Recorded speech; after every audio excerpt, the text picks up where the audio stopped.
Olá, eu me chamo Rafaela, sou estudante de Pedagogia na UEG, no Polo em Santo Antônio do Descoberto. Esse vídeo, ele tem o objetivo de analisar e refletir sobre o artigo Infância e Crianças, Saberes, Tecnologias e Práticas, uma atividade da disciplina História Social da Criança e da Infância. Esse artigo, ele tem o objetivo de refletir sobre o campo de estudo da antropologia da criança e o campo de estudo da antropologia da infância, dois campos que estão interligados. Ele também tem o objetivo de problematizar o entendimento sobre experiências e produções dos sujeitos classificados como crianças. Ele também visa refletir sobre a administração e gestão da infância. O artigo ele inicia apresentando a concepção tradicional de infância. Tanto no senso comum como também no campo científico, há uma visão de que a infância ela é uma fase de incompletude e de desenvolvimento. Mas essa visão ela não está de acordo com diversos estudos que apontam que as crianças são capazes de produzir e serem protagonistas no contexto em que elas estão inseridas. Essa concepção, ela também defende a ideia de que a infância ela é universal e homogênea para todas as crianças, mas é uma visão que não leva em consideração os diversos contextos sociais que as crianças estão inseridas. Essa concepção, ela surgiu focada na ideia de proteção e desenvolvimento da criança. O artigo ele apresenta a invenção da infância e sua pluralização. Esse debate ele se iniciou com o ensaio Invenção da Infância, feito por Philippe Arrier. E esse ensaio ele traz quando que o sentimento de infância ele começou a surgir na sociedade moderna. Quando que as pessoas começaram a perceber ali uma particularidade infantil em relação aos adultos e começou então a ter essa construção de infância. A infância ela é uma construção moderna, histórica e cultural. Ela não é universal, não é um conceito universal. Em diferentes culturas, em diferentes sociedades, a infância ela é compreendida de formas diferentes.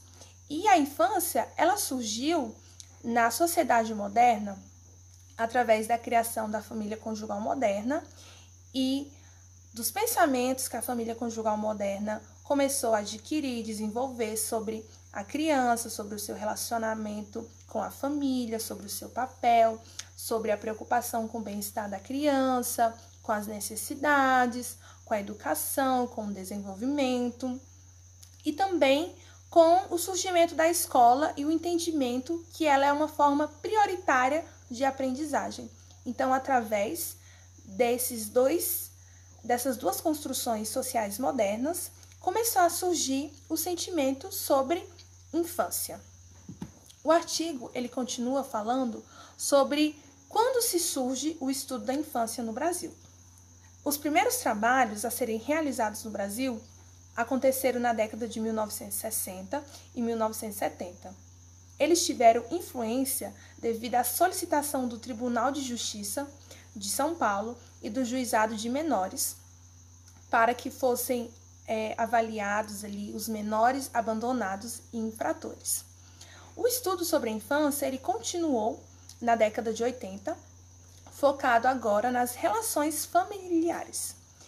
E na década de 1900 e 2000, esse estudo ampliou para o foco em gestão das infâncias e dinâmicas familiares.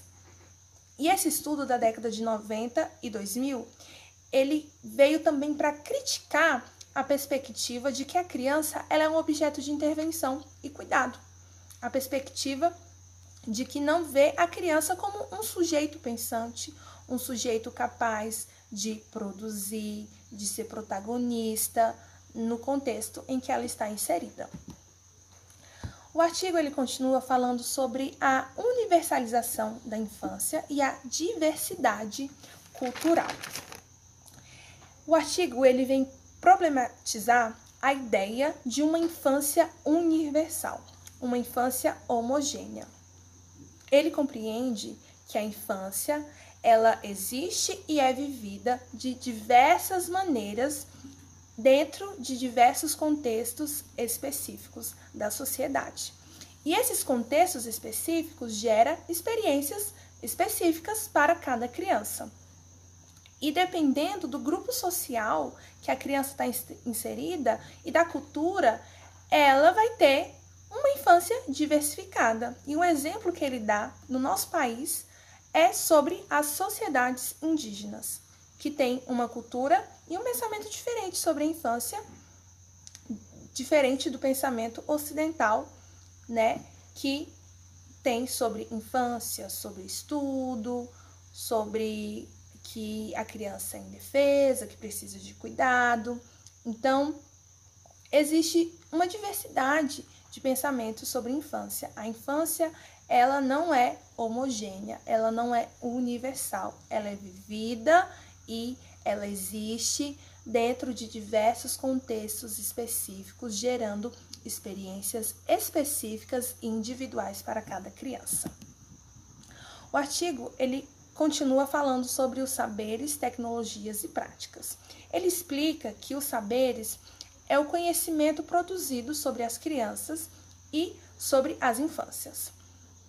Esses conhecimentos incluem produções científicas e acadêmicas, mas também conhecimentos práticos, que são gerados na assistência social, na escola, em casa, né? Então, todos esses conhecimentos. Os saberes dominantes, eles tratam a infância de forma homogênea e não considera as diversidades culturais e experiências individuais de cada criança. É tanto que o autor do artigo, ele critica esse entendimento. As tecnologias são práticas sociais, instrumentos e técnicas usadas para governar, analisar e intervir na gestão da infância e das crianças.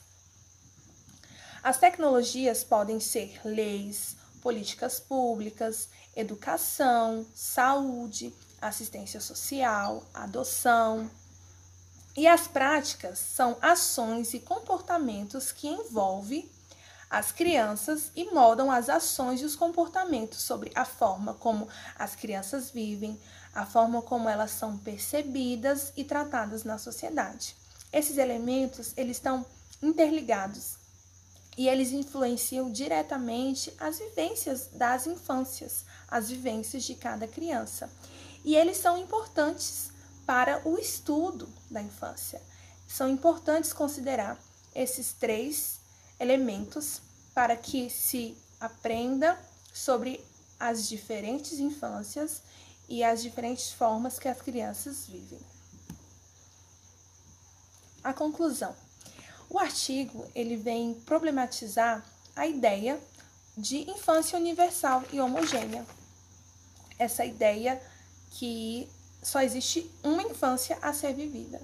Mas, na verdade, o autor ele abre um leque para mostrar que existem diferentes infâncias com diferentes vivências e práticas.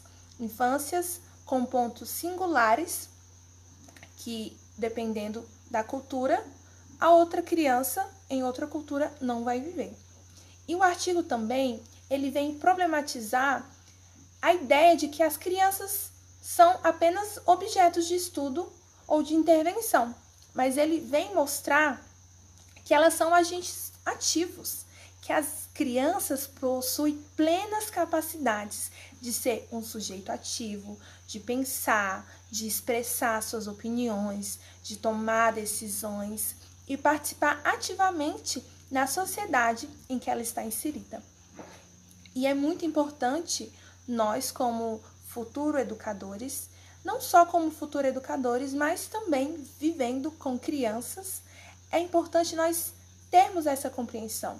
Não limitar as ações da criança, não limitar o nosso pensamento a achar que as crianças, elas não têm a capacidade de pensar, de tomar decisões, de gostar de algo, de não gostar. de algo, mas a gente entender que as crianças, elas têm capacidade de agir, de pensar, de sentir, e que nós venhamos ter essa compreensão e que não venhamos limitar as crianças, mas que possamos deixar elas viverem a sua infância.